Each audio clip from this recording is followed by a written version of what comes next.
Hello everyone, welcome to NSC trend. चलिए बात कर लेते हैं आज मार्केट ने कैसे ट्रेड किया, हमने क्या डिस्कशन किया था एंड कल मार्केट कैसे ट्रेड कर सकती है। अगर आज हम देखें दोस्तों, क्लियर कहा था अगर निफ्टी इस पॉइंट के ऊपर जाएगा, डे हाई के ऊपर, हम कॉल में एंट्री करेंगे और हमारा जो टारगेट होगा 18,445 एंड सेकंड टारगेट था 475 का। मार्केट ने फर्स्ट टारगेट जो हमारा मीट किया है एंड उसके बाद थोड़ा सा ऊपर गया और वहां से रिवर्स हुआ है। ठीक है, अगर किसी ने इस एनालिसिस के हिसाब से ट्रेड की होगी, यहाँ कहा था 40 टू 50 पॉइंट का ऐसे लगा के एंट्री करेंगे। अगर किसी ने एंट्री करी होगी तो उसको टारगेट मिला होगा।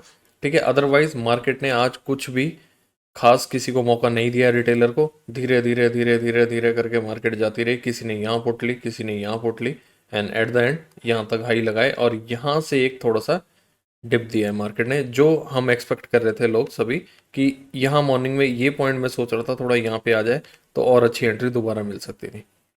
चलिए खैर, एनीवे हमने जो डिस्कस किया था मार्केट ने उस तरीके से ट्रेड की है। चलिए अब एनएससी ट्रेंड में देख लेते हैं हमें क्या सिग्नल जनरेट किए थे मार्केट आवर्स में। अगर आप देखें, डेटा मॉर्निंग से पॉजिटिव ओपन हुआ था, दोनों साइड हमें बाय सिग्नल मिल रहे थे एंड एंड तक डेटा पॉजिटिव ही ओपन हुआ है। लास्ट में जो एक सेलअप आया है उसमें फ्यूचर के डेटा से सेल सिग्नल जनरेट किया है। चलिए अब ओआई टेबल की बात कर लेते हैं। ओआई टेबल में अगर आप देखें 18,300 पे अच्छा खासा सपोर्ट दिख रहा है एंड 18,400 पे कॉल राइटिंग दिख रही है और नियरेस्ट यही लेवल्स हैं जिनमें आप देख सकते हैं काफ़ी अच्छी call writing and put writing हो रखी है। बाकी अभी चार्ट में डिस्कस करेंगे कैसे ट्रेड करना है कल। बैंक निफ्टी की अगर हम बात करें, बैंक निफ्टी में भी आप देख सकते हैं मॉर्निंग से डेटा पॉजिटिव था, दोनों साइड बाय सिग्नल मिल रहा था और एंड तक डेटा पॉजिटिव ही रहा, बाय सिग्नल ही मिल रहा था through out the day bank Nifty में भी। ओआई चार्ट की अगर हम बात करें तो बैंक निफ्टी में अगर आप देखें तो 43,500 पे मैक्सिमम पुट राइटिंग है नीचे एंड ऊपर साइड 44,000 पे call writing and put writing दोनों हो रखी है, लेकिन 44,000 पे कॉल राइटर्स ज़्यादा हैं और bank Nifty all time high के पास भी है, तो ये डेफिनेटली इसके लिए प्रेशर वाला लेवल है। देखते हैं चार्ट पर डिस्कस करेंगे कैसे ट्रेड करना है कल। डिलीवरी एवरेज की आज अगर हम बात करें तो आप देख सकते हैं टॉप 3 में Bharat Forge, M finance and Nestle India. Delivery average आप देखिए 78, 77 एंड 77, तीनों में 75% अबव डिलीवरी हुई है। एडवांस डिक्लाइन रेशियो की अगर हम बात करें 132 वर एडवांसिंग एंड 56 वर डिक्लाइनिंग। तो टॉप 3 गेनर्स हैं DLF, Oberoi realty and PFC. आप देख सकते हैं कितने एडवांसेस रहे हैं इनमें, 7.5%, 4.87% एंड ऑलमोस्ट 4%। चलिए अब हम चार्ट में डिस्कस कर लेते हैं निफ्टी कल कैसे ट्रेड कर सकते हैं। देखिए दोस्तों, निफ्टी की क्लोजिंग आई है 18,398 की। ठीक है, 400 के पास है ऑलमोस्ट। कल अगर निफ्टी फ्लैट ओपन होता है तो फ्लैट वाले केस में हमने स्ट्रेटजी ऐसी बनानी है कि मार्केट में sentiments and buyers and seller दोनों की जो व्यू पॉइंट है उसको देखते हुए हमें अपनी स्ट्रेटजी बनानी है। कल अगर मार्केट फ्लैट ओपन होता है, फ्लैट ओपन होने के बाद अगर आप देखें ये जो हाई लगाया है निफ्टी ने ऑलमोस्ट 18,460 का लगाया है ऑलमोस्ट। ठीक है, और अगर ये फ्लैट ओपन होता है तो यहाँ से कितना है 60 पॉइंट ये है। ठीक है, एंड नीचे अगर हम देखें, नीचे सपोर्ट हमने अभी देखा था 18,300। ठीक है, 18,300 पे मैक्सिमम पुट राइटिंग हो रखी है, तो ये इसके लिए सपोर्ट है। अभी 400 पे ये क्लोजिंग आई है, इधर इसके लिए 60 पॉइंट है एंड नीचे इसके पास 100 पॉइंट है। लेकिन हम इमीडिएटली तो पुट में बैठ नहीं सकते अगर ये फ्लैट ओपन होती है। तो हमें कल कैसे ट्रेड करनी चाहिए? फ्लैट ओपन होती है तो हम इस वाले केस में जब तक निफ्टी इसको ब्रेक नहीं करेगा, ये पॉइंट कितना आता है 18,370, जब तक इसको ब्रेक नहीं करता है, ऑलमोस्ट 375 ले लीजिए चलो आप, अगर इसे ब्रेक नहीं करता है जब तक नीचे, ठीक है, एंड प्राइस एक्शन नहीं बनाता है ऐसे, तब तक हम पुट में बैठ नहीं सकते। क्यों? क्योंकि ये कहीं से भी रिवर्स हो सकता है। इसलिए जब इसको ब्रेक कर देगा तो मैं पुट में एंट्री करूंगा और जो मेरा पुट का टारगेट हो जाएगा 18,300 का मेरा टारगेट हो जाएगा फर्स्ट।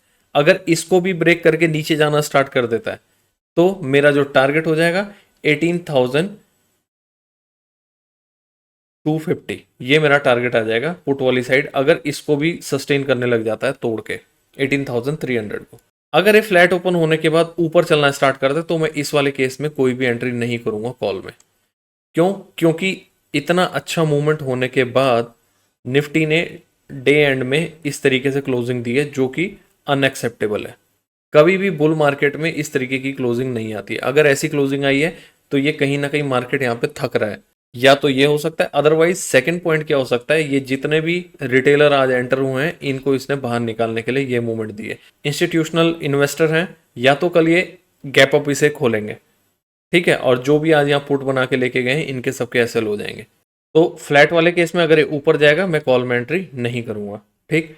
सिर्फ नीचे आएगा एंड इस लेवल को ब्रेक करेगा तो मैं पुट में एंट्री करूंगा फ्लैट वाले केस में। नेक्स्ट, अगर कल ये खुलता ही गैप अप है, गैप अप कहां तक ओपन होता है, अगर इस पॉइंट के नीचे गैप अप ओपन होता है 460, इसके नीचे गैप अप होता है तो मैं इमीडिएटली पुट में एंट्री करूंगा।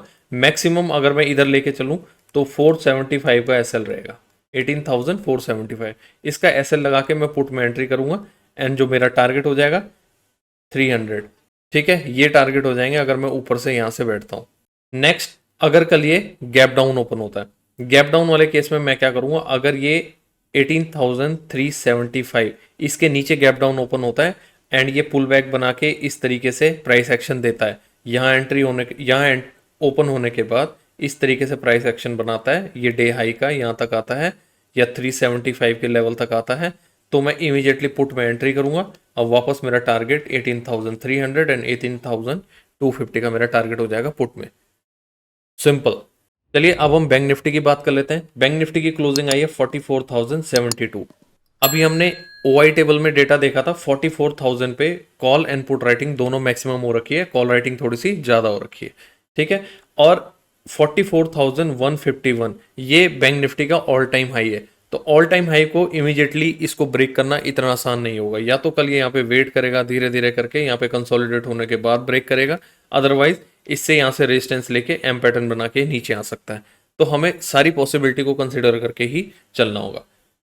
अगर कल ये फ्लैट ओपन होता है, फ्लैट ओपन होने के बाद ये ऊपर चलना स्टार्ट होता है, जितना हमें 151 के पास मिलेगा हम एक छोटी से छोटा पुट का एसएल लेके 20 पॉइंट का एसएल लेके पुट में ही एंट्री करेंगे, ठीक है। एंड पुट में जो मेरा टारगेट हो जाएगा इमीडिएटली 43,600, ये मेरा फर्स्ट टारगेट हो जाएगा एंड 43,500 ये मेरा सेकंड टारगेट हो जाएगा, ठीक है जी। पुट में अगर मैं यहाँ एंट्री करता हूँ तो सेकंड, अगर कल ये फ्लैट ओपन होने के बाद नीचे आना स्टार्ट करता है, नीचे कहाँ तक हम सेफ हैं, नीचे बैंक निफ्टी जब तक इस लाइन के ऊपर है तो ये सेफ है, ठीक है। इस लाइन के नीचे जैसे ही बैंक निफ्टी आएगा 43,900 ले लो आप सेफ्टी साइड, जितना ये 43,900 से नीचे आएगा मैं इमीडिएटली पुट में एंट्री करूंगा, ठीक है। और पुट में जो टारगेट आ जाएगा 43,500 आ जाएगा अगर ये इसको ब्रेक करके नीचे आता है, ठीक है, प्राइस एक्शन बनाता है, तो ये first target and second target ये ले लेंगे हम। नेक्स्ट केस, अगर कल एक गैप अप ओपन होता है, गैप अप अगर इससे ऊपर गैप अप होता है ऑल टाइम हाई से, तो मैं इसको छोड़ दूंगा, मैं कॉल में एंट्री नहीं करूंगा, मैं इसको छोड़ दूंगा, कोई इशू नहीं है, जितना भी जाना है कल चले जाए। लेकिन अगर ये गैप अप होने के बाद इसके अंदर आ जाता है, इसके अंदर, ठीक है, 44,151 के, इमीडिएटली पुट में एंट्री करूंगा मैक्सिमम 20 पॉइंट का एसएल लगा के, और जो मेरा टारगेट आ जाएगा गैप अप वाले केस में 43,900, यहाँ मैं अपनी पोजीशन को बुक कर लूंगा। अगर कल ये गैप डाउन ओपन होता है, थर्ड केस है गैप डाउन, गैप डाउन कहाँ होता है 43,900 के नीचे, यहाँ गैप डाउन होता है एंड इस तरीके का कुछ प्राइस एक्शन बनाता है, तो मैं यहाँ एंट्री करूंगा और वापस मेरा नीचे टारगेट 43,600 एंड 43,500 ये मेरा पुट में टारगेट हो जाएगा। आई होप दोस्तों आपको वीडियो पसंद आया होगा। चैनल को सब्सक्राइब करिए, वीडियोस को लाइक करिए, शेयर करिए, कमेंट्स करिए एंड एनएससी ट्रेंड का फ्री ट्रायल अगर आपको चाहिए, डिस्क्रिप्शन में लिंक्स दिए हुए हैं डीमैट अकाउंट के, डीमैट अकाउंट ओपन करिए, 1 मंथ का फ्री सब्सक्रिप्शन आपको मिल जाएगा एनएससी ट्रेंड का। अदरवाइज फॉर्म का लिंक शेयर किया हुआ है, उस फॉर्म को फिलअप करिए, 7 डेज का फ्री ट्रायल आपको एनएससी ट्रेंड का वहां से भी मिल जाएगा। ट्रायल के बाद अगर जो एनएससी ट्रेंड की कॉस्ट है वो है सिर्फ 44 rupees per day. Thank you.